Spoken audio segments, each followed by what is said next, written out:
Hello and welcome to Garb Studio. In this tutorial, I'll be showing you how to create this tea smoke effect using Adobe Photoshop. So, without further ado, let's get started. I've already added the image that needs to have the tea smoke effect. First, select the Create a New Layer icon under the Layer panel to create a new layer. Set the foreground color to white. Navigate and select the brush tool from the toolbar. Now, choose the brush type and brush size according to your preferences.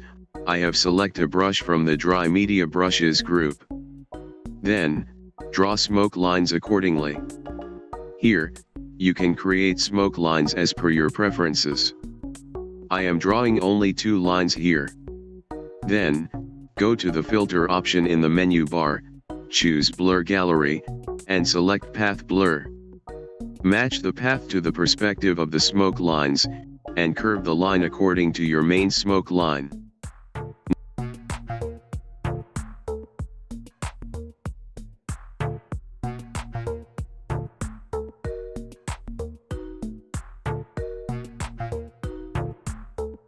Now, drag the speed slider to increase the blur, and adjust the endpoint speed slider to fine-tune the blur effect according to your preferences.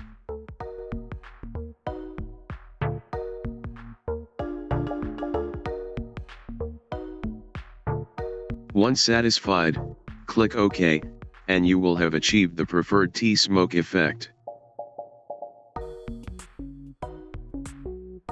Adjusting the opacity of the layer allows you to control the intensity and realism of the smoke effect.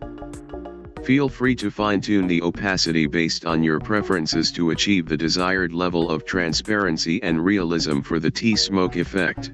Thank you for watching this tutorial. I hope you found it helpful and informative.